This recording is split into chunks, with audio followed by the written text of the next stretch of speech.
La semana en RCR. Actualidad, entrevistas, comentarios del acontecer nacional e internacional en la semana de RCR TV. Bien, ya estamos en contacto con el doctor Herbert Cuba García. ¿Nos escucha mejor, doctor? Sí, mucho mejor. Ahora sí. Bueno, le estaba pidiendo un comentario sobre ayer la Comisión de Constitución archivaba este proyecto de Asamblea Constituyente, ¿no? Creo que la opinión del Premier hay que tomarlo literal, porque esa es la posición del gobierno, porque el gobierno ya sabía perfectamente de que esto iba a ser archivado en la Comisión de Constitución del Congreso de la República y que el programa ahora es en la calle. Y en ese sentido trabaja el presidente de la República con las actividades y los consejos de ministros descentralizados, que tiene la facultad de recibir también opiniones de la población directamente ahí y darle respuesta, de tal manera que lo que continúa es un enfrentamiento directo con el Congreso de la República, a quien le señala como obstruccionista para una asamblea constituyente.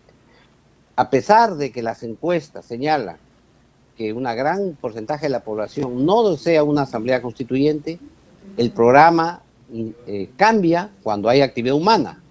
Y ellos esperan que en la medida que la crisis de gobierno se agudice, en la medida en que la economía, la inflación, la falta de inversión en los sectores mineros generen una situación que ya es conocida por todos, la famosa frase que los que están arriba no puedan gobernar, ni los que están abajo pueden seguir siendo gobernados de esa misma manera. Cuando se llega a esa situación en que tanto los de arriba como los de abajo no se sienten conformes con la situación, se entra a lo que se llama un momento constituyente, que es lo que están trabajando progresivamente para llegar a esa alternativa. Por lo tanto, no es tan importante el archivo no ayer en el Congreso de la República. Eso es un dato duro que puede servir desde el punto de vista legal, pero no sirve desde el punto de vista político, porque no ha ido acompañado tampoco por un enorme fortalecimiento de los partidos políticos, porque de lo que aquí se trata es de generar el contrapoder, es decir, el fortalecimiento de los partidos políticos, y lo que nosotros observamos más bien es su debilitamiento progresivo. Entonces ese es el plan B de Vladimir Cerrón. ¿Usted cree que en esa línea está orientándose?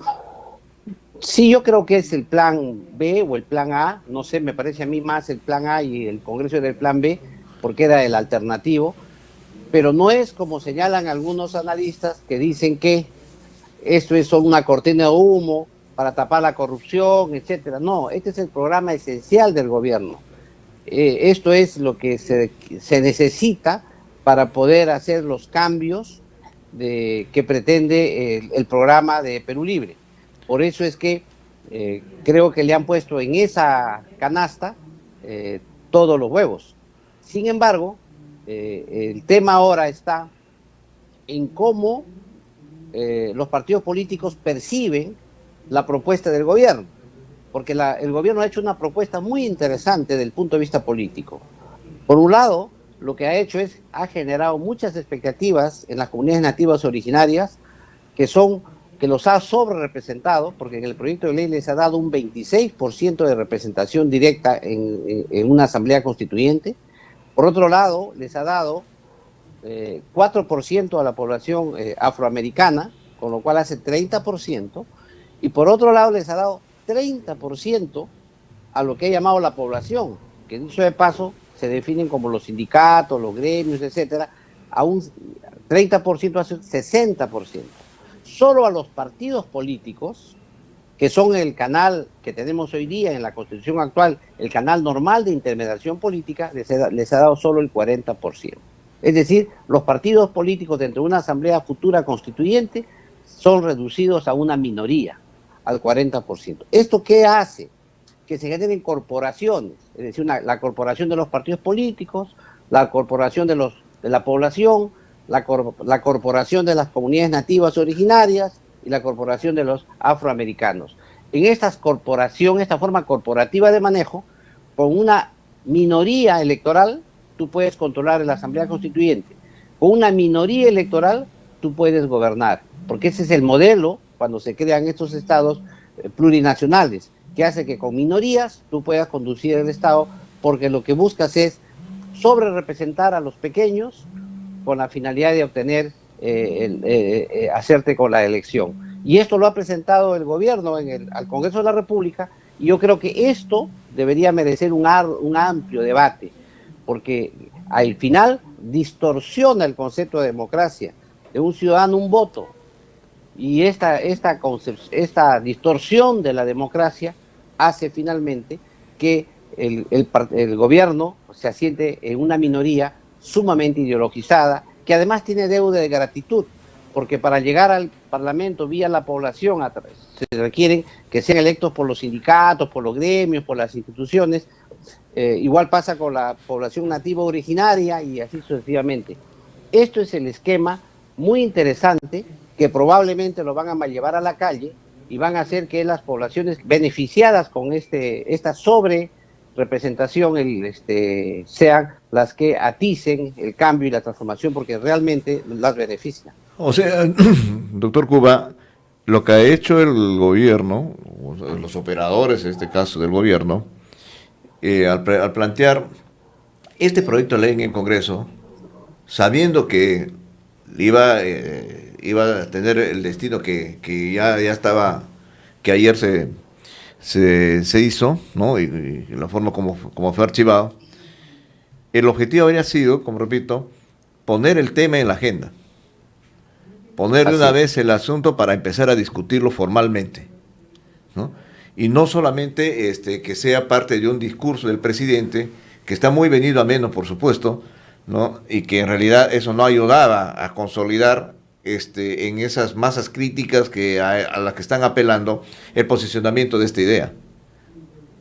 No solamente han puesto en agenda, han puesto los actores y además les ha hecho el plan de cómo deben comportarse. Imagínese usted en esas alturas qué sindicato podría estar en contra del gobierno sabiendo que puede estar en una asamblea constituyente futura. Ahora diga usted, ¿qué comunidad nativa originaria se va a oponer a eso sabiendo que va a tener representación en la comunidad en el Congreso de la República, en la Asamblea Constituyente? O es decir, has puesto a los actores y les has dicho, este es tu tema, lúchenla, trabajen, esto vamos a hacer. Entonces, lo que antes del proyecto de ley, eso no existía, ahora existe. Sin embargo, los analistas políticos que he escuchado hasta la fecha solo se refieren al aspecto puntual de la Constitución, de la constituyente, pero pasan por alto, porque quizás no le dan importancia al tema de los actores que van a movilizarse en favor de esta nueva Asamblea Constituyente.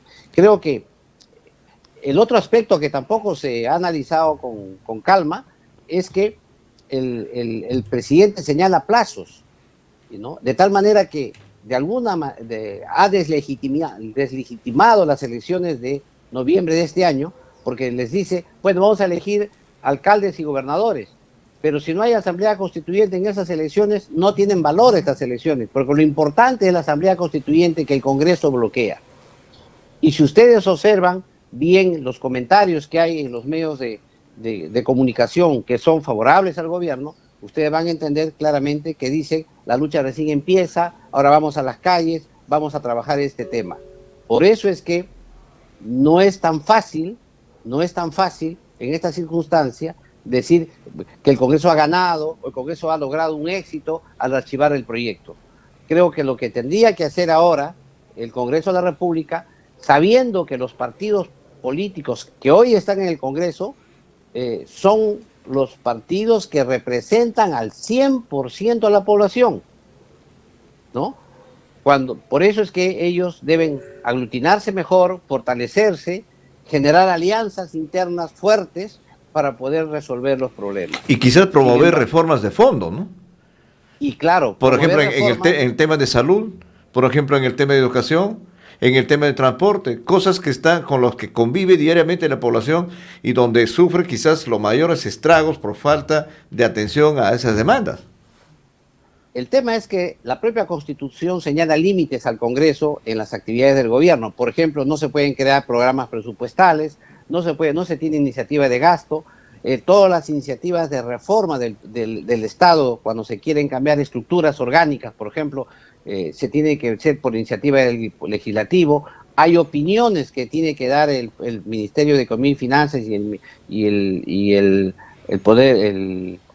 la PCM y los demás ministros. Por lo tanto, ahí el Congreso, en el tema de las reformas, puede acompañar procesos de reforma, pero que las inicie es complicado, salvo que se quiera hacer grandes debates para generar sensibilización en la opinión pública.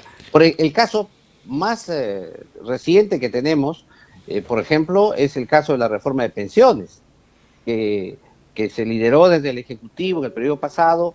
Ahora no se plantea nada y el Congreso en ese sentido, por ejemplo, está de manos, a tal punto que la devolución de las 4 UITs tiene como argumento, que efectivamente, dar alguna solución en estos instantes a la situación precaria de los pensionistas o de la población más pobre, que no puede mejorar su situación económica porque la economía va mal.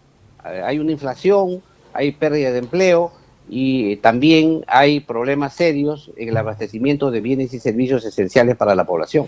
Y la gran pregunta que siempre escuchamos, hasta a veces en afirmaciones, ¿necesitamos realmente una asamblea constituyente, una nueva constitución para atender los problemas? En el caso suyo, por ejemplo, en el caso de salud pública, ¿no? El cual usted es el especialista aquí. Necesitamos de esa asamblea constituyente, necesitamos de ese tipo de decisiones políticas para ir a una mejora sustancial de este sector como es tan importante como es el sector de salud. Mire, yo le voy a responder en 3 planos. En el primer plano, tendríamos que señalar que una asamblea constituyente, sea cual sea su naturaleza, significa implementar en condiciones en que uno quiere refrendar temas que ya están haciéndose y que deben quedar para el futuro, para un periodo largo. En ese tema es una coyuntura que tiene que ver el sentido de la Asamblea Constituyente. Y el debate que hay actualmente no es si es que debe haber o no una Asamblea Constituyente. El debate es si es que el sentido de esta Asamblea Constituyente hacia modelos que se han visto en los países vecinos que han traído pobreza, es el sentido que corresponde. Yo soy consciente que mucha gente puede decir, sí queremos hacer una Asamblea Constituyente, pero el sentido, la mayoría que hoy se tiene en el gobierno, en el Congreso, garantizan de que el sentido de esta nuevas pacto social que se quiere hacer serán favorables al desarrollo, a la inversión y a la justicia social, es la primera pregunta que uno tendría que hacerse. Y claro, es obvio que ese no es el día de hoy el momento, porque ese sentido no existe. El segundo tema, en algunos aspectos de la Constitución se ha modificado, pero acá hay una diferencia entre reforma constitucional y asamblea constituyente. Las reformas constitucionales están dentro del propio marco constitucional y apuntan a aquella estructura y a ser coherentes con aquella estructura dura que tiene la Constitución, que significa los aspectos esenciales del funcionamiento del Estado. Muy bien. Y el tercer punto, que es salud, que quisiera, por favor, aquí permíteme un segundo. En el tema de salud, el Perú ha adherido en la 4ª disposición transitoria final de la Constitución Política al Pacto de Costa Rica y San José en lo que significa derechos humanos en salud y seguridad social. Por lo tanto, cualquier reforma que se quiera hacer en el más amplio campo de la reforma de la salud no requiere modificar la Constitución actual, porque en este sentido de salud y seguridad social estamos amparados por la Convención de Derechos Humanos. Por lo tanto, se pueden realizar sin el menor problema, amparándose solamente en los derechos fundamentales de las personas. Doctor Heber Cuba, como siempre, muy reconocido por la comunicación a través de la semana en RCR, Red de Comunicación Regional. Ha sido un gusto dialogar con usted, muy amable. Muy agradecido, un saludo una vez más a todos los peruanos. Hemos presentado La Semana en RCR TV a través del canal 796 de Cable Más.